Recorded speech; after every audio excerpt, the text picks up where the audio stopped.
Welcome back to Medrash Umaisa, sharing a story for this week's Parsha, Parsha's Terumah.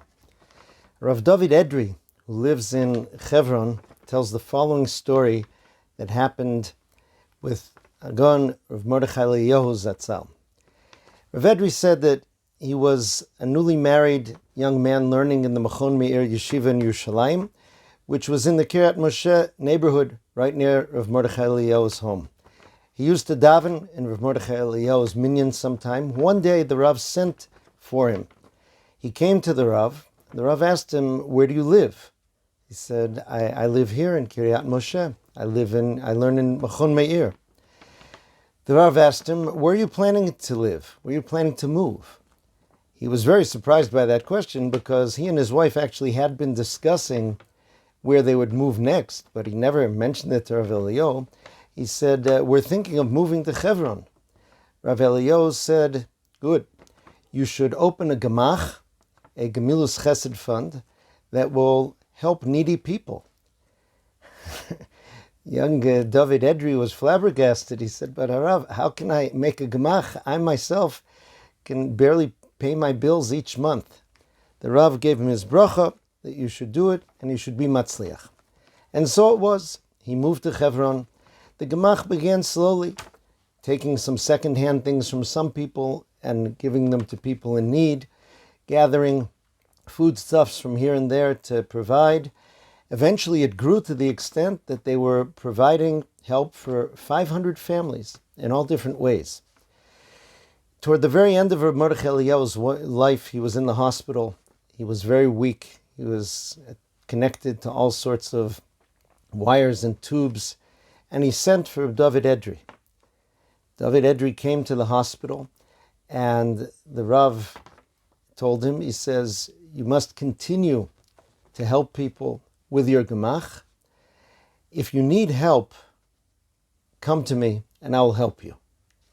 The Rav passed away 2 months later. Soon afterwards, it was getting close to Pesach, and the gemach's funds were empty. David didn't know what to do. He was hoping to help 500 families with food and necessities for Pesach.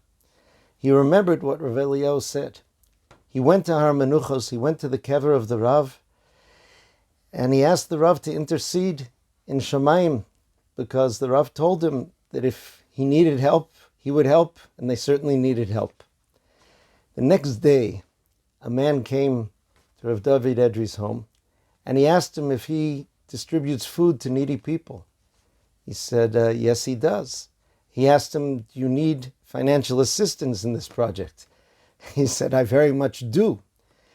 The man asked, how much do you need? He said, "Well, we want to do a distribution to 500 families for Pesach." The man said, "Fine. How much does each family get?" He thought quickly. He said, "It comes out to about 300 shekel per family." The man pulled out a checkbook and wrote a check for the entire sum.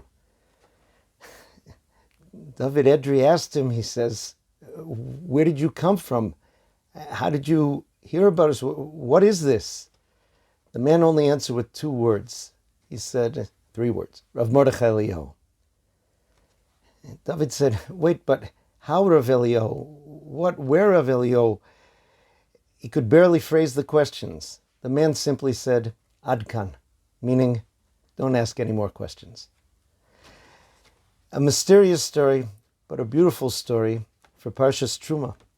Me'ez kalisha she'yidvenu libo, that the engine of any chesed endeavor is the heart which drives it, the love and the care in the heart. Rav Mordechai Eliyahu started off this project, which was very precious to him in his very lifetime, and was the pumping heart that got it going through the hands of Rav David Edry, to the extent that that was able to continue on even from beyond this world. May we be zoche to give and to help others give, and to be people of true chesed with all of our hearts. Have a wonderful Shabbos.